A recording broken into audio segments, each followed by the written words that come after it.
Picture a nurse who's everyone's favorite. She's got a laugh that lights up the ward, a smile that puts patients at ease. They call her Jolly Jane, the kind of woman you'd trust with your life. But what if that trust was a trap? From 1880 to 1901 in the quiet towns of Massachusetts, Jane Toppan killed at least 31 people, maybe over 100 patients, friends, even family.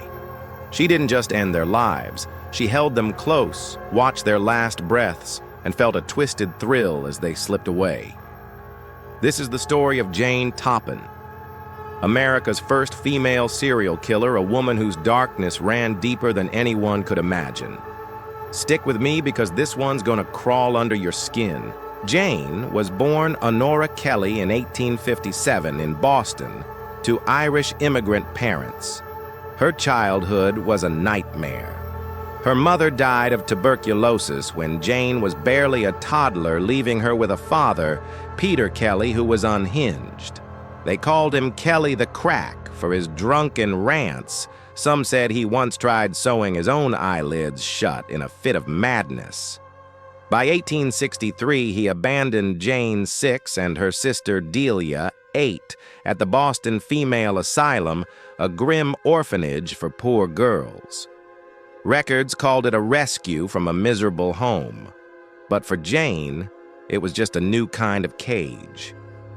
Delia later fell into prostitution. Another sister landed in an asylum. Jane's path was different, but something inside her was already breaking. At 8, Jane was sent to Lowell, Massachusetts, to live with Ann Toppan, a widow, who treated her more like a servant than a daughter. Ann's real daughter, Elizabeth, got all the love, while Jane scrubbed floors and swallowed her resentment. She started lying wild stories about her dad being a world-traveling sailor, her sister marrying a lord. People noticed her charm, but also her deceit. At 16, a boy gave her a bird-shaped ring promised forever, then left her for another woman out west. That betrayal cut deep, planting a seed of rage that would grow into something monstrous. By 1885, Jane, now 28, enrolled at Cambridge Hospital's nursing school. She was a natural, bright, bubbly, always ready with a joke. Patients adored her. Doctors called her their best student. But Jane had a secret. She'd slip morphine or atropine into her patients' doses not to heal, but to experiment. She'd push them to the brink of death, watch their eyes glaze over, then pull them back only to do it again. She picked her favorites, often elderly, frail, or trusting, and got close. She'd hold their hands, climb into bed with them, feel their pulse slow. She later confessed it gave her a rush, a sexual thrill unlike anything else. This wasn't just killing. It was intimate, personal sick. Nobody suspected Jane. Her Jolly Jane act was flawless, laughing with nurses, charming doctors, baking for patients. In 1889, she moved to Massachusetts General Hospital, a prestigious gig. But her experiments got bolder. Patients died unexpectedly. Charts didn't add up. By 1890, she was fired for careless opiate use. No one called it murder. Jane just shrugged and took private nursing jobs where she had no one looking over her shoulder. That's when her body count exploded. In 1895, she was caring for her landlords Israel and Lovey Dunham in Cambridge. They were old, annoying, she said. So she poisoned them with strychnine. Their deaths were blamed on old age, no questions asked. In 1897, she targeted Mary McNear, a patient who talked too much. Jane dosed her tea with morphine, watched her convulse, and stayed until the end, soaking in every moment. In 1899, she turned on her foster sister Elizabeth, who'd always had the life Jane wanted. Jane slipped strychnine into her water, sat by her side, as she writhed and smiled. She even made a pass at Elizabeth's widower Oramel, but he pushed her away. That rejection fueled her next spree. By 1901, Jane was in Katomet nursing the Davis family. First, she poisoned Mattie Davis, the matriarch, with a lethal dose of atropine. Then Alden, her husband, fell ill, same symptoms, same outcome. Then their sister Edna. Then their daughters Minnie and Genevieve. 4 family members wiped out in weeks. Jane played the grieving nurse, but the Davises' surviving relatives weren't buying it. They demanded an autopsy on Minnie. The results were damning. Her body was flooded with morphine. Police watched Jane closely. She tried to dodge them, even swallowed pills to fake a suicide attempt. On October 29, 1901, they arrested her. Jane didn't fight the charges.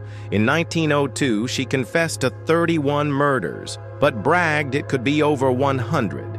She wanted to be known as the deadliest killer ever, man or woman. Her words were chilling. She loved watching helpless people die, loved the power it gave her. At trial, her lawyers pushed insanity, pointing to her traumatic childhood abandonment, abuse rejection. Doctors called her a sociopath with a rare sexual fetish for death unheard of in women then. The jury took 27 minutes to declare her not guilty by reason of insanity.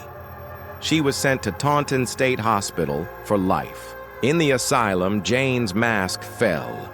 She grew paranoid, refusing food, convinced someone was poisoning her, a cruel irony for a woman who'd made poison her art. She'd beckon nurses, grinning, saying, "Get some morphine, dearie, and we'll have fun watching them die." Her joy in killing never faded. She died in 1938 at 81, still locked away, her secrets buried with her. Newspapers dubbed her America's first female serial killer, a title that stuck. What made Jane so horrifying? It wasn't just the numbers 31 confirmed, maybe 100. It was her motive. Most women killed for money or revenge. Jane killed for pleasure, a sexual thrill tied to death itself.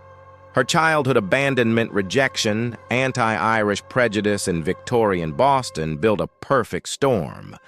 Women weren't supposed to be predators, especially not nurses, society's angels.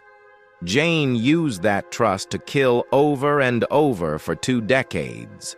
Her case shocked the 1900s, forcing people to rethink what evil looked like. Today, in 2025, Jane's story still sends chills.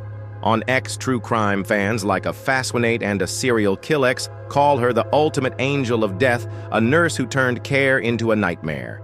Podcasts like Morbid May 2024 and Crime Junkie January 2025 dig into her psyche, asking if her trauma made her, or if she was born this way. Books like Mary K. McBrayer's America's First Female Serial Killer paint her as a tragic monster shaped by a brutal world. Some fans debate her body count 100 seems high, but spotty 1800s records leave room for doubt. Could she have killed more?